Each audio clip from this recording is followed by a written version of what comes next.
इसलिए एक एक पल का हिसाब भगवान देते हैं, वो तुम्हें माफ नहीं करते। भगवान के यहां कर्म की व्यवस्था है, माफी की व्यवस्था नहीं है। सारी दुनिया तुम्हें माफ कर सकती है, पर परमात्मा माफ नहीं करेंगे,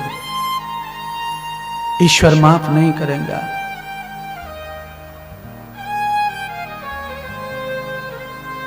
उनके यहां न्याय व्यवस्था है,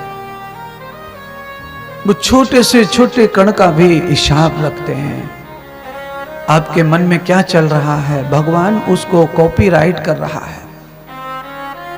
आप किसी के बारे में अच्छा सोच रहे हैं या बुरा सोच रहे हैं, इसका भी आपको फल मिलेगा।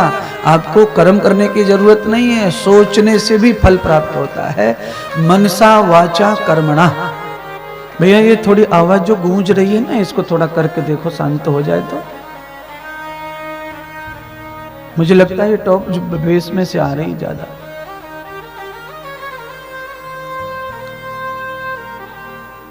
एक बार और फिर दोहराता हूं, मनसा वाचा कर्मणा। मन से, वचन से और कर्म से, तीन तरह से कर्म किया जाता है। एक कर्म ऐसा है जो मन से किया जाता है, जिसमें हाथ पैर हिलाने की जरूरत ही नहीं है, खाली मन में सोचो। मन में सोचो, क्या सोचो मन में? ये बीमार हो गया है, भगवान इसकी रक्षा करे, परमात्मा हमारे पुण्य भी लग जाएं, पर ये इकलौता है, इसके कोई और नहीं है, ये जिंदा हो जाए, ये सब सही हो जाए। ये मन का कर्म है। इसमें आपने न पैसा दिया, न रुपया दिया, न खून दिया, केवल आपने अपना दिल भावना दी, भगवान को पुण्य लग गया और बच्चा ठीक हो गया पड़ोसी का। इससे आपको पुण्य मिल गया और आपने कुछ नहीं किया, केवल अच्छा सोचा। वाचा, आप मन से भी नहीं सोचते तो अपनी वाणी से ऐसे ही बोल दो, फ्री में, झूठ मूठ में, हे राम जी इसको अच्छा कर दो, चाहे आपका मन अच्छा नहीं है उसके प्रति। आपका मन कभी नहीं मिला किसी दुश्मन से, पर आपने अपनी वाणी से एक बार अच्छा कह दिया, उसका भी फल अच्छा मिलेगा आपको। आप अच्छा करते हैं तो उसका फल तो अच्छा है ही।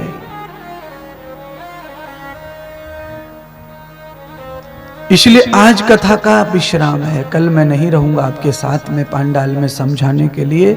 इसीलिए मैं चाहता हूं कि आज आप सब बातों को गांठ मार के रखो, समझ के रखो, उनको यूज करना है, अपनाना है, उन पर जीवन जीना है, क्योंकि मैं आपके लिए ही तो आया हूं। आप किसी मेरी बराबर का कोई महात्मा भारत में है, अगर आप किसी को मानते हैं तो उनको एक बार ला के देखो, फिर आपको पता चलेगा कि आपको कितना टेंशन रहता है किसी बड़े महात्मा को लाने का। पर मेरा किसी को टेंशन नहीं है।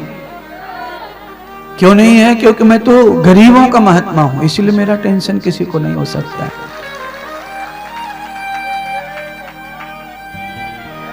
अमीर की बात सुनना या अमीर के घर जाना मैं टाल सकता हूं, पर गरीब की बात सुनना और गरीब के घर जाना टाल नहीं सकता। क्योंकि मैंने इतिहास पढ़ा है, रामायण पढ़ी है, मैंने भागवत पढ़ी है, उसका प्रवचन करता हूं। राम जी वहां वहां गए जहां जहां गरीबी है, कृष्ण वहां वहां गए जहां जहां गरीबी है। क्योंकि गरीबी का मतलब धन से नहीं है, गरीबी का मतलब है सज्जनता से।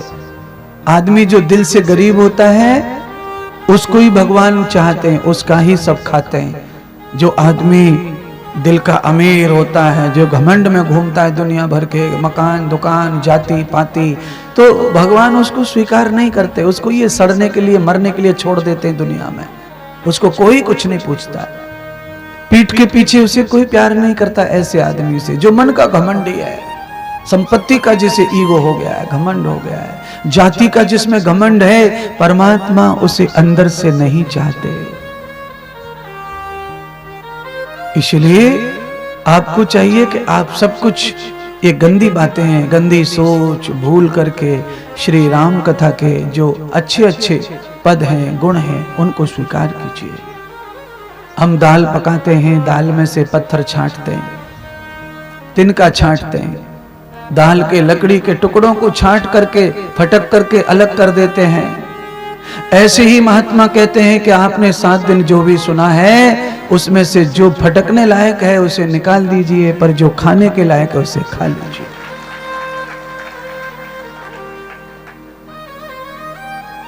क्यों?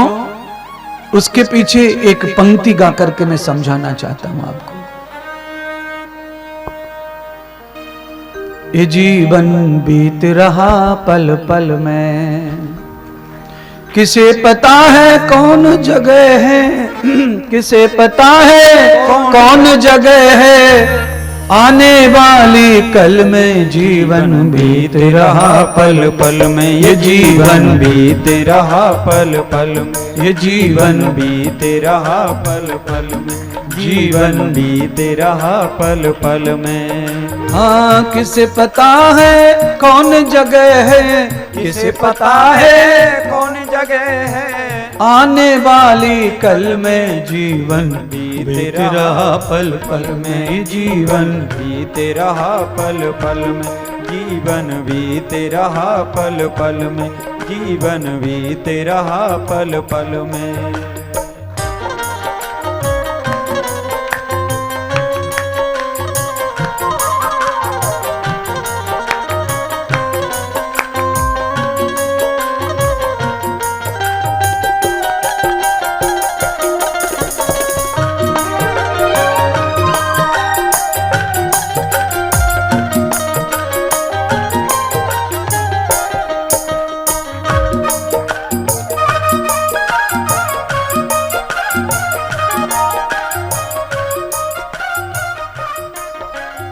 कोई नहीं जानता।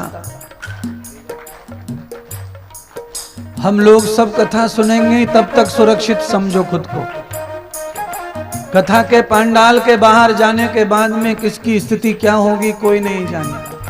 3 घंटे का भविष्य पता नहीं है, 1 घंटे बाद का भविष्य पता नहीं है। और मैं चैलेंज करता हूं, दुनिया का कोई भी आचार्य ऐसा नहीं है जो 1 घंटे के बाद का भविष्य निश्चय कर सके।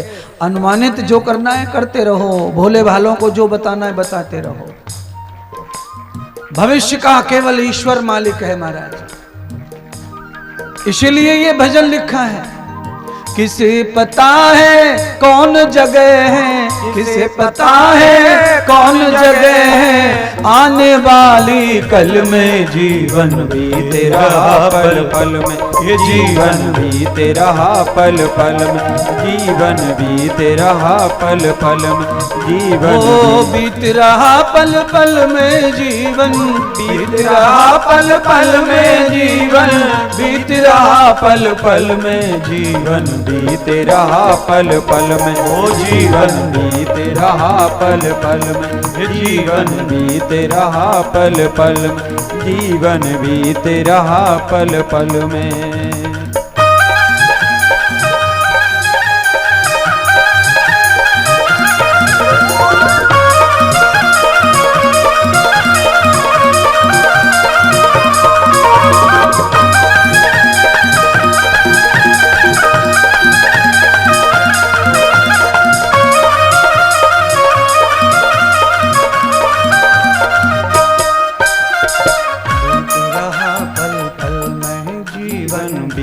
रहा पल पल में। बंधुओं, हम बहुत छोटे जीव हैं, हमारा पुण्य बहुत कम है, हमारा प्रताप नहीं है संसार में कुछ। मैं भजन की पंक्तियों में आपको बताना चाहता हूं ऐसे ऐसे महापुरुषों का जिनकी आप कथा सुन रहे हैं।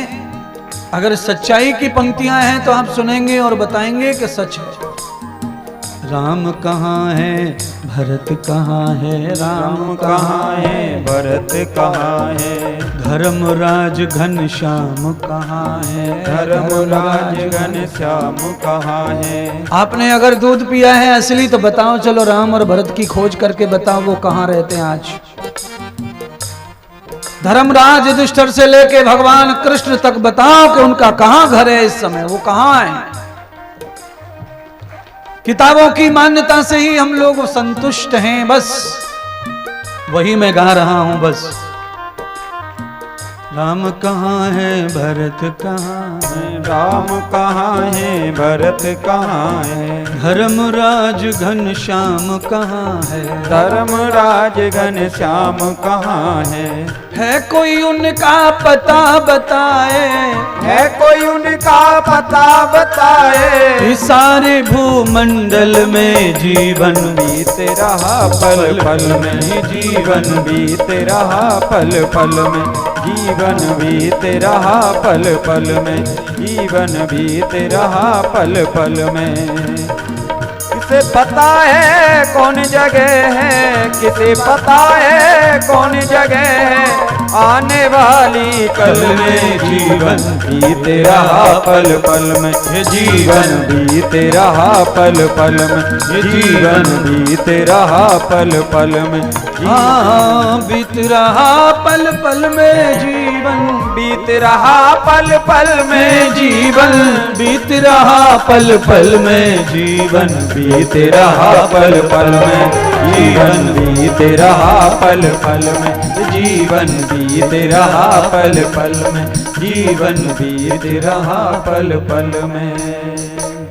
किसे पता है कौन जगह है, किसे पता है कौन जगह है, आने वाली कल में जीवन बीत रहा पल पल में, जीवन बीत रहा पल पल में, जीवन बीत रहा पल पल में।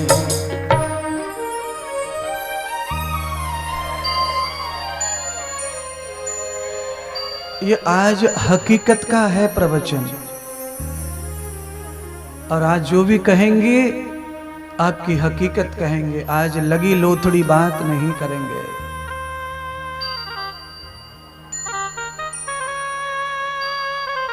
भगवान श्री राम अगस्त मुनि के आश्रम में हैं, और अगस्त मुनि ने अपना दुख बताया कि यहां राक्षस संतों का, ऋषि मुनियों का खून पी जाते हैं, उनका मांस खाते हैं, इसलिए संतों को मार डालते। कौन राक्षस है वो? रावण के भाई हैं, रावण की बहन है। ये कथा मैं जबकि सुना रहा हूं जिस समय श्रीलंका नहीं था देश के रूप में,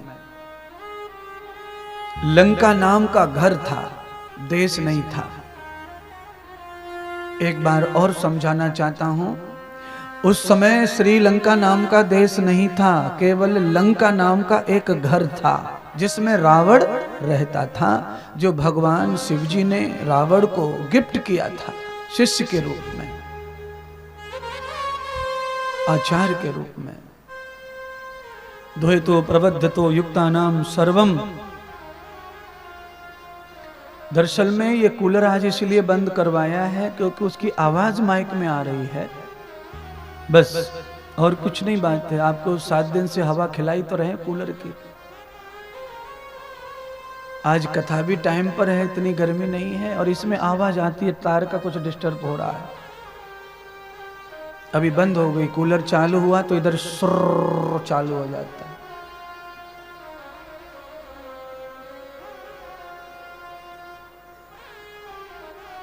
एक बजे कूलर चलाऊंगा 3, एक इधर से एक उधर से, और आपको यहीं बिठा के रखूंगा।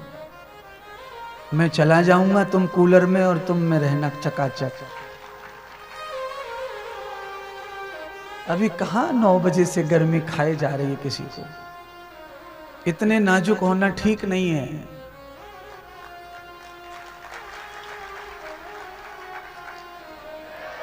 आयुर्वेद कहता है कि 12 बजे तक की जो धूप है वो अमृत होती है, उसको खूब लेना चाहिए। शरीर में, हड्डियों में मजबूती आती है उससे। 12 से 4 बजे तक की जो धूप है वो विष होती है, उससे बचना चाहिए।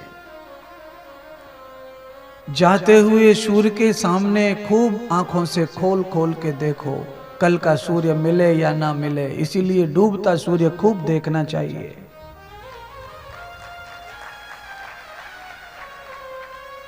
उगता और छुपता सूर्य दृष्टि को उत्तर करना, उसका दर्शन करना चाहिए।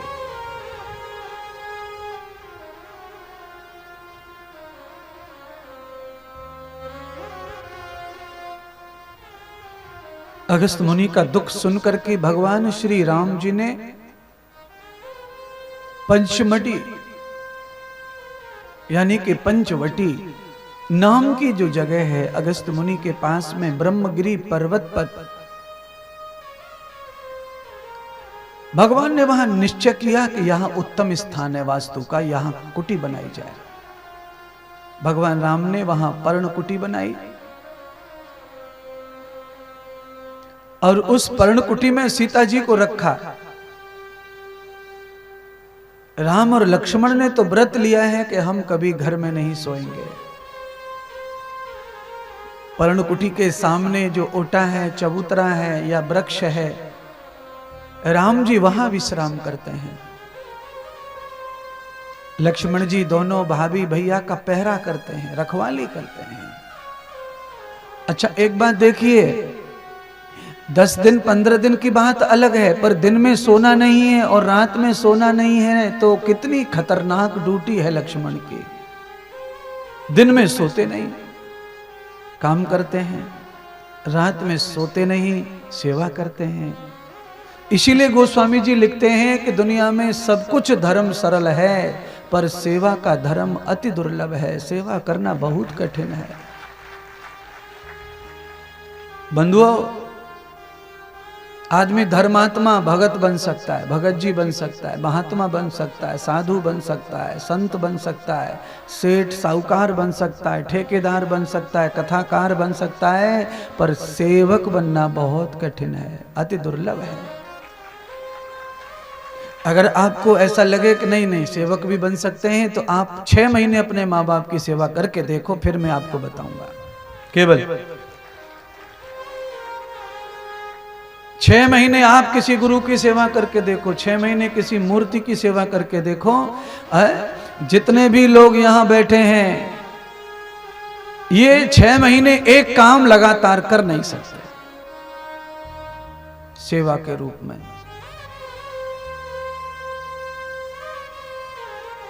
किसी ने आपको बताया कि शिव जी पे जल चढ़ा दो तुम्हारा काम बन जाएगा, चढ़ाओ।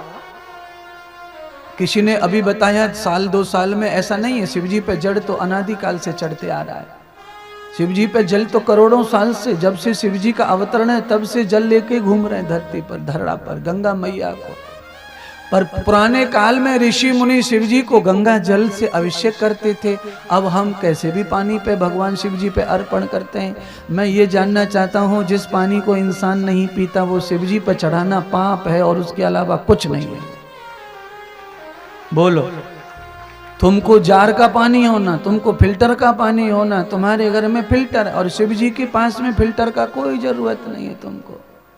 बस जहां से मन आया लोटा डुबुक, पानी पे फुड़ुक,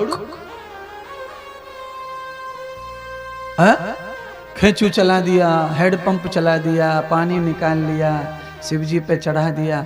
मैं किसी को नहीं रोकता शिव जी पे पानी चढ़ाने के लिए। मैं हर कथा में अभी इस समय कह रहा हूं कि शिव जी पर जो भी चढ़ाओ, पहले अपनी श्रद्धा चढ़ाओ, भक्ति चढ़ाओ, बुराइयां अर्पण करो, पहले अच्छे तो बनो। पहले तम्बाकू, गुटखा, बीड़ी, सिगरेट, गंगा जल चढ़ाने की पात्रता नहीं है तुम में। गंगा जल बनो, फिर गंगा जल चढ़ाओ। कर्म खोटे किए तो भजन का गीत गाने से क्या होगा। ईश्वर का भजन करना तभी सफल होता है जब आदमी भजनानंदी बने। भोजनानंदी, व्यसनानंदी बने हो और ईश्वर का भजन करना चाहते हो, कभी नहीं होगा। मन विचलित होगा, बुद्धि विचलित होगी।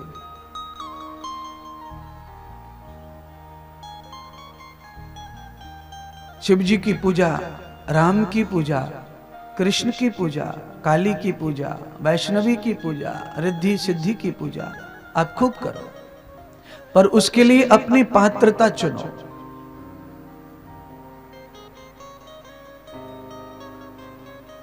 यजमान नहाकर हवन में बैठता है, फिर भी पंडित जी जल छिड़कता है यजमान पे। डबल पवित्र करता है।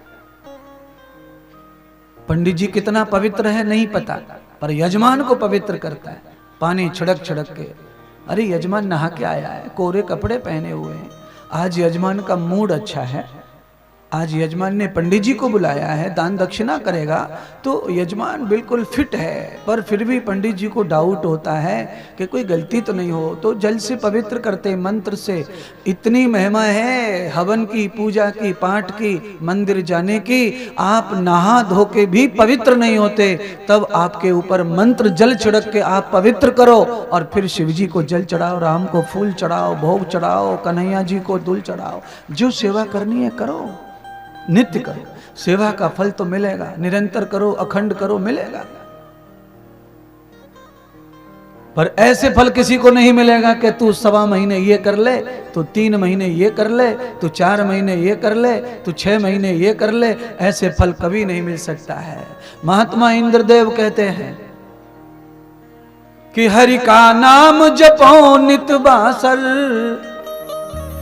प्रभु की नाम जपो नित बासर, इसमें बरस महीना क्या, हरि नाम बिना फिर जीना क्या, सतगुरु जी बिना फिर जीना क्या। अमृत है हरि नाम जगत में, छोड़ विषय विष पीना क्या, भगवान बिना फिर जीना क्या, हो मेरे गुरु जी बिना फिर जीना क्या। हरि का नाम जपो नित बासर, है बासर माने दिन, बार नित्य।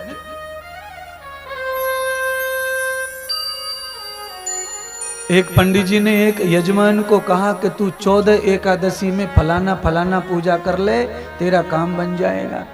हम पंडित जी से कहना चाहते हैं 14 क्यों, 28, 14 का पूरा पहाड़ा पूरा कर दे, 140 कर दे, तो क्या नुकसान हो जाएगा इसमें। 14 एकादशी में अगर काम बनता है तो 140 एकादशी करो, काम बनते रहे बनते रहे बनते रहे, बार बार पंडित जी को तकलीफ ना देनी पड़े, बार बार ना पूछना पड़े। तो मैं कहता हूँ 14 मत बताओ, 16 मत बताओ, अखंड जीवन बताओ। जिंदगी जब तक है तब तक नित्य करो परमात्मा की सेवा, काम कभी नहीं बिगड़ेगा, काम बनता जाएगा। राम जी को अपने नजदीक बसाने का फायदा क्या है, वो अगस्त मुनि की कथा से सुनिए। अगस्त मुनि ने राम जी को प्रार्थना करते हुए अपने नजदीक बसा लिया। राम जी ने अपने हाथों से पर्णकुटी बना के सीता को वास करा दिया। भगवती जगदम्बा माता सीता स्थापित हो गई, राम और लक्ष्मण पहरा कर रहे हैं और समाज के, संसार के, जंगल की रक्षा कर रहे हैं।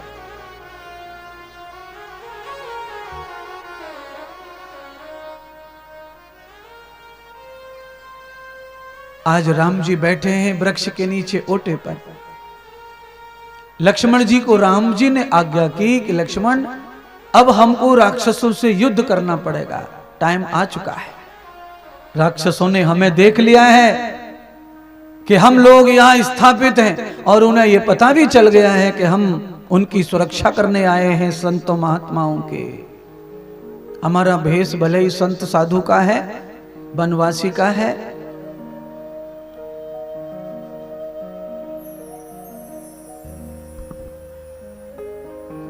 पर धीरे धीरे पता चल जाता है।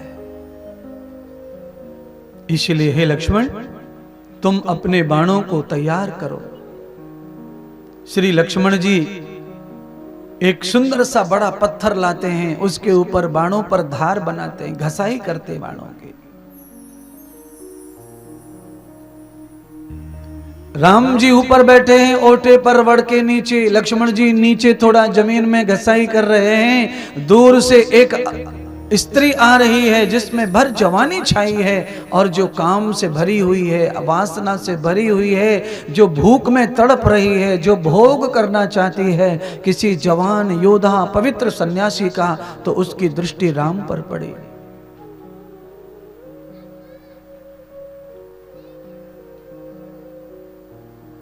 आप कथा समझ गए होंगे कौन स्त्री है वो, सुपनखा। शूर्पणखा। कुछ लोग शूर्पणखा के वंश को ही इस्लाम का वंश मानते हैं। डाउट है, क्लियर नहीं है ये बात। कुछ लोग कहते हैं कि इस्लाम का जो जन्म है वो शूर्पणखा के वंश से आया है।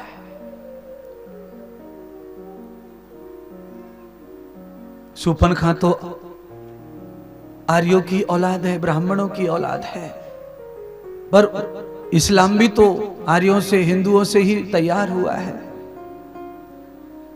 पुख्ता सबूत नहीं है इसके, पुख्ता सबूत नहीं है, पर लोग कुछ इतिहास बताते हैं, कुछ चर्चाएं ऐसी करते हैं। संसार में अच्छा या बुरा दो प्रकार का ही जीवन होता है। हर मजहब में अच्छे बुरे लोग होते हैं, हर संस्कृति में अच्छे बुरे लोग होते हैं। कुछ बुरों की कोख से अच्छे पैदा हो जाते हैं, कुछ अच्छों की कोख से बुरे भी पैदा हो जाते हैं। महर्षि कश्यप के यहाँ राक्षसों का भी जन्म हुआ, देवताओं का भी जन्म हुआ। आपके घर में भी अगर 4 भाई हैं तो कोई विभीषण होगा और बाकी सब वही होंगे। आपके घर में भी ऐसा होता है, एक ऐसा होता है, 2 ऐसे होते हैं, अलग अलग प्रकार से सब अलग अलग है। संसार में खून एक होने के बाद में भी विचार एक नहीं होते बच्चों के, क्योंकि पैदा होने का भाव और पैदा होने का समय अलग होने से उनकी जीवन शैली अलग होती है, उनकी परिस्थितियां अलग होती हैं। पति पत्नी का जो मेल है वो कौन सी अवस्था में हो रहा है, उससे बच्चे के स्वभाव पर प्रभाव पड़ता है। माता पिता के शरीर में उस समय क्या दौड़ रहा है, कौन सा कल्प, कौन सा विचार, कौन सा कर्म, कौन सा भाव, उस हिसाब से बच्चे का जन्म होता है बंधु। इसीलिए ऋषि कहते हैं कि गर्भाधान संस्कार करने से पहले 6 महीने लगातार पति और पत्नी को दोनों को एक भाव, सत्संग भाव, विचार एक करना चाहिए। उसके बाद मां बनना चाहिए, तब बच्चों का संस्कार विचार अच्छा होता है। क्या बुराई है ऐसा करने में? बुराई तो कुछ नहीं है। आज शादी हुई है, पति और पत्नी दोनों मिलके बैठो, चर्चा करो। हम 6 महीने साधना करेंगे, तपस्या करेंगे, और हम दोनों मिलके गीता पढ़ेंगे, रामायण पढ़ेंगे, सुबह फल खाएंगे, शाम को सलाद खाएंगे, शाम को भोजन करेंगे, और गाय का दूध और गाय की सेवा करेंगे, अच्छा सोचेंगे। 6 महीने एक जैसा वातावरण करेंगे, चाहे जितना कोई गुस्सा दिलाए गुस्सा नहीं करेंगे, चाहे कोई हमें कितना भी टोचे टचोटे पर हम ईर्षा नहीं करेंगे। 6 महीने तक हम ये नियम पालेंगे, तब हम ग्रस्त बसाएंगे। ऐसा मेरा कहने से कोई भी जोड़ी करके देख लो, बच्चे की क्वालिटी पूरे गांव में सबसे अलग आएगी, पूरे गांव में। मैं ये नहीं कहता कि आपको बच्चा पैदा करने की चिंता नहीं होनी चाहिए, होनी चाहिए, पर इतनी भी नहीं होनी चाहिए कि 1.5 साल शादी के हुए और परेशान हो रहे, हाय हाय कर रहे, तकलीफ में पड़ रहे, 12 महीने भी शादी को नहीं बीते, परेशान हो। इतना भी नहीं करना है। पहले अच्छा करो। देखो बार बार बच्चा खराब होता है किसी का, 2 महीने का गिर गया, 4 महीने का गिर गया। ये क्यों गिर रहे बच्चे, खराब क्यों हो रहे? पति पत्नी में दोष है, कमी है, शरीर उसके लायक नहीं है। इसीलिए अपने शरीर को पहले लायक बनाओ, काम अच्छा होगा। अच्छा, मैं आपसे पूछना चाहता हूं, ठंडे तेल में कोई आलू बेसन में घोल के छोड़ दे तो पकोड़ा बनेगा क्या? है? औरतें गर्दन हिला रही है, नहीं बनेगा। बनाती हो पकोड़े? हमें तो ना खवाए, हम तो इतने दिन घर पे रुके तुम्हारे, है? हमारे पास में तो एक दिन पकोड़ा नहीं आया, रोज मेहमान पकोड़े ठोक रहे हैं साहू के घर में। हमारे पास में खाली पानी दिखाओ और गुरुजी छुट्टी। हमारे रोज लाके मुझे चिढ़ा रहे हैं, प्लेट लेके आते हैं, भोग लगा दो, मैं पानी छिड़क के दे देता हूं। ये मेरी जीभ पे जब भी पानी आवे तब तक तो प्लेट लेके गायब। मैं यो सौंदर्य नहीं है, बच्चों में खिलावट नहीं है। ये क्यों हो रहा है? क्योंकि हमें बोध भी नहीं है बच्चे के बारे में, और बच्चा पेट में आ गया तो परमात्मा की व्यवस्था है, वो तो हो ही जाएगा। पर बंधु ऐसा मत करो।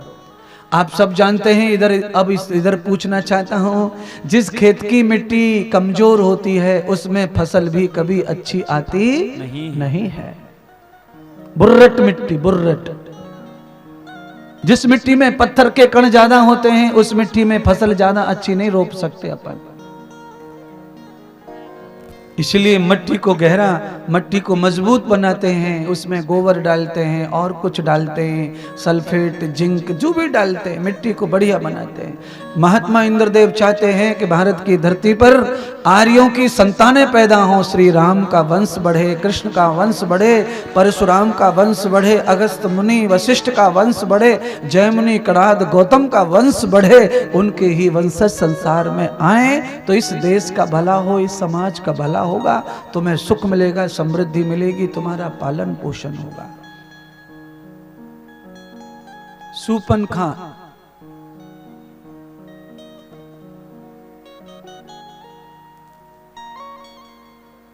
राम जी को देख के मोहित हो गई और उसने राम जी को देखा तो उसके मन की जो भूख थी वो मिट गई। राम जी को वो मार के नहीं खाना चाहती, राम जी को वो जिंदगी भर जिंदा देखना चाहती है और राम जी के साथ में अपना जीवन जीना चाहती है। उसके मन में राम जी को देखते ही पति बनाने का भाव पैदा हुआ। देखिए, ये भाव कोई खराब भाव नहीं है। राम को पति बनाने का भाव जो है ये उत्तम भाव है। वो दुर्जन स्त्री है, राम जी को वो पति बनाना चाहती है भोग के लिए। केवल उसकी एक गलती है कि उसका सोच में भोग है। अगर वो पति बनाना चाहती राम को तो वो राम तो पति सबके हैं ही ऑलरेडी। अगर हमें स्वीकार करना है कि वो हमारे पति हैं तो वो है पति, वो है पति और वो रहेंगे सबके पति, क्योंकि वो जगत पति हैं तो वो हमारे पति हैं, तुम्हारे पति हैं। पुरुषों के, स्त्री के, सबके पालक पिति हैं वो। उसमें कोई दो राय नहीं है कि वो पति नहीं है, वो तो पति है। पर सूपनखा का भाव इतना नहीं था पति वाला। यद भावम कृतमूल जाता सर्वे है। सूपनखा का भाव पति भाव नहीं है, भोग चाहती है राम से। राम जी के पास में आई, राम जी ने आदर सहित कहा, देवी अरे सुंदरी, आप कौन हैं और आपको क्या चाहिए? उसने अक करीना झक एक शब्द में बेशर्माई का शब्द बोल दिया कि मैं तुमसे पति विवाह करना चाहती हूं, मैं तुम्हें वर्ण करना चाहती हूं। राम जी ने कहा, देवी आपकी जो सोच है वो उत्तम है, क्योंकि हर एक कन्या को चाहिए कि वो ऐसे ही पति, राम जैसा पति चॉइस करे। तो तुमने पति चॉइस करने में कोई गलती नहीं की है, पर दुर्भाग्य मेरा है कि मेरा विवाह हो गया है, नहीं तो मैं तुम्हारे जैसी सुंदर स्त्री को कभी निराश नहीं करता। अरे मेरी तो अर्धांगिनी है। सुनिए, जिस स्त्री के मन में भोग आ चुका है, काम आ चुका है, फिर उसको पुरुष अच्छा लग गया, पति वाला, पत्नी वाला, 2 बाद शादी वाला, 4 शादी वाला, कोई फर्क नहीं पड़ता उसको। उसे तो भोग करना है, इच्छा तृप्त करना है, शरीर की तृष्णा को शांत करना है, इतनी इच्छा है मात्र उसकी। इसलिए उसने कह दिया, क्या हुआ, शादी हो गई तो क्या बात है, कोई बात नहीं है, तो भी मैं तुमको वर्ण करती हूं, तो मैं स्वीकार करती हूं। अरे रे रे रे रे, राम जी ने सीता को आवाज लगाई, अरे वर्णी बाहर आओ। सीता जी को बगल में खड़ा करके उन्होंने प्रमाण किया, देखो ये मेरी अर्धांगिनी है, ये भी बहुत सुंदर है, बहुत तपस्वी है। उसके बाद भी सूपनखा राम जी को छोड़ना नहीं चाहती। वो कहती, क्या हुआ, मुझे क्यों बता रहे हो? मैं जानती हूं कि ये तुम्हारी वर्णी पत्नी है, तुमने वर्ण किया है, पर मैं तुम्हें वर्ण करती हूं, फिर भी स्वीकार करती हूं कि तुम मेरे पति हो, मैं तुम्हारी पत्नी बनना चाहती हूं, तुम स्वीकार करो मुझे, मैं तुम्हारे द्वार आई हूं। राम जी कहते हैं, मेरे द्वार जो भी आता है वो खाली हाथ नहीं जाता। देवी मैं तुम्हें एक आइडिया देता हूं, ऐसा करो, मेरा भाई जो है वो कुंवारा है, आप उसके पास जाइए, उससे विवाह करिए। देखो वो बैठा, राम जी ने वैसे यहां झूठ बोला, कुंवारा शब्द लगाया।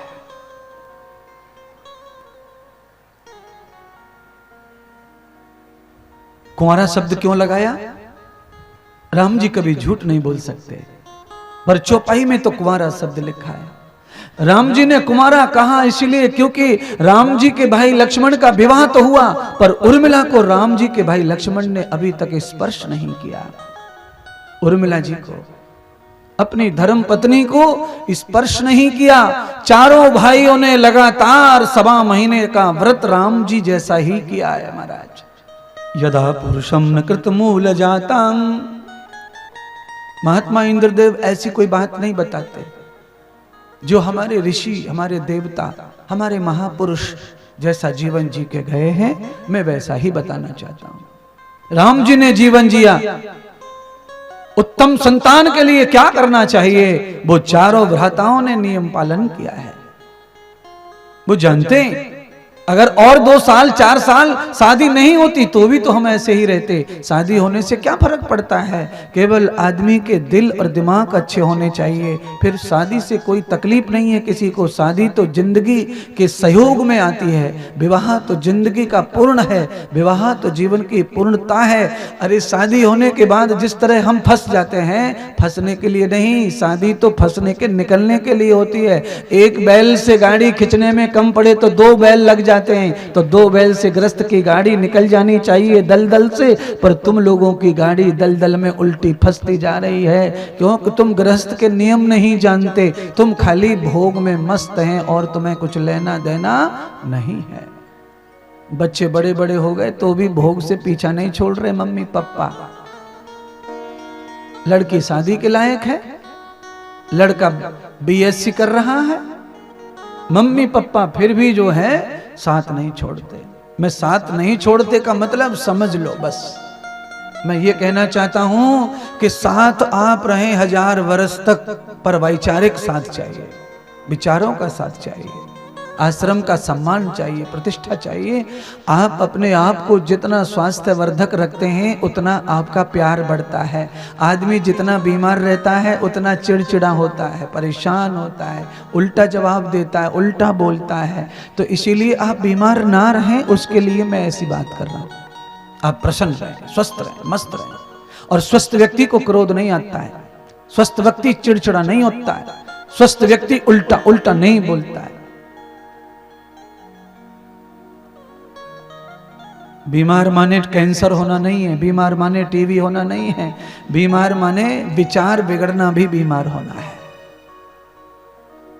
विचारों में निरंतर भोग और विलास की भावना रहना भी बीमार होना ही है। इससे ज्यादा बीमारी नहीं है। न किसी एक नए लड़के में या किसी नई लड़की में ये निरंतर विचार आ जाए भोग और विलास के, तो वो इतना बीमार हो जाता है कि वो रेल के नीचे जाके कटना पसंद करता है, पर लड़की को छोड़ना पसंद नहीं करता है। वो इतना बीमार हो जाता है, पागल हो जाता है। माता को, पिता को, बहन को, बुआ को, भतीजे को, चाचा को, चाची को, सरपंच को, सब में आग लगा देता है और रायपुर में जाके होटल में जाके रुकता है, कोर्ट में शादी करता है और फिर लौट के नहीं आता 2 साल। 3 हो के लौटते हैं, फिर मम्मी पापा भी मान लेते हैं अब 3 हो गए तो इनमें क्या करना, भाड़ में जाओ, चूल्हे में जाओ, चूल्हे में निकलो, इधर से घुसो भट्टी में और उधर चूल्हे में निकलो जल के राख होके।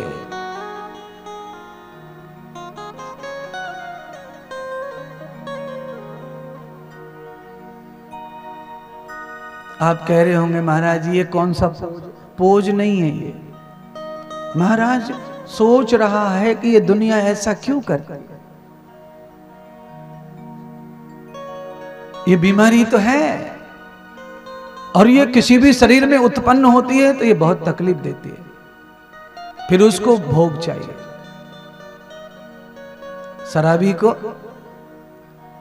शराबी आदमी के पास गरीबी हो जाए तो वो कुछ भी करता है पर शराब पीता है। बोलिए, किसी के जूते उठाएगा, किसी के कम्बल उठाएगा, किसी का चोरी करेगा, किसी का कुछ करेगा, क्योंकि उसे आदत हो गई है, वो बीमार है, मदरा का भोगी हो गया है। चिलम चट्टू गांजे पीने वाले चाहे कुछ भी करेंगे पर गांजा पिएंगे पिएंगे पिएंगे।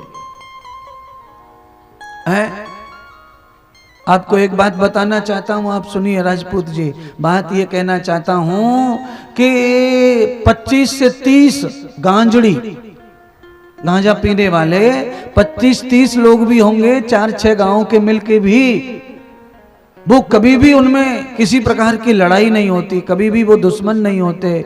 पूरे दिन दुनिया में कहीं भी भटकते, पर शाम को अपने आप ही किसी मंदिर पे आके इकट्ठे हो जाते हैं। इतना संगठन है दुर्जनों का। और जो लोग हमारे टाइप के थोड़े से सज्जन टाइप लगते हैं, तो इनमें 3 लोगों में भी बनती नहीं है। हम तो बहुत परेशान है महात्माओं से, आचार्यों से। 4 महात्मा प्रवचन करने किसी के द्वार आए हो, सम्मेलन हो संतों का, तो चारों महात्मा अलग अलग बोलते हैं, कोई कुछ कोई कुछ। आप 10 पंडित जी बुला लो प्रवचन के लिए, आज हमारे यहाँ सम्मेलन है, भागवत पे बोलना है, सब एक दूसरे की टांग खींचते रहते माइक के ऊपर। लक्ष्मी पंडित जी बोल के गए, उसके बाद में सरस्वती पंडित जी का नंबर आया, उसने लक्ष्मी को काट के रख दिया। सरस्वती के बाद में ब्रह्मानंद पंडित जी आए, उन्होंने प्रवचन ठोका, उन्होंने सरस्वती को उधेड़ के रख दिया। यानी कि 3 घंटे हमने प्रवचन करवाया, पर जनता को कुछ भी प्राप्त नहीं हुआ। आपस में ही एक दूसरे की बातों को काटने में 3 घंटे खत्म हो जाते हैं। संत महात्मा यही बताते, महाराज बुरे लोगों में संगठन टूटता नहीं और अच्छों में संगठन बनता नहीं। अच्छों में संगठन बन जाए तो फिर बुरे संसार में कुछ नहीं कर पाएंगे। बुरे लोग इकट्ठे हो जाते हैं, आप ध्यान कर लेना। सोशल मीडिया पर भी बुरे लोग आपस में अटैचमेंट हो जाते हैं, फेसबुक के माध्यम से। आपको पता ही नहीं है कि फेसबुक कहां कहां चल रहा है, और आदमी मोबाइल को रख करके दिखा ये रहा है कि हम गुरु भक्त हैं, गुरु भक्त हैं, हम गुरु जी पे दीवाने मरे जा रहे हैं, और फेसबुक न जाने कहां कहां नंबर फ्रेंडशिप जोड़ता घूम रहा है। इसीलिए तुम घर के न घाट के कहीं के नहीं बचोगे महाराज। अच्छों के साथ रहना बहुत जरूरी है। बुराई बुराई होती है, अच्छाई अच्छाई होती है।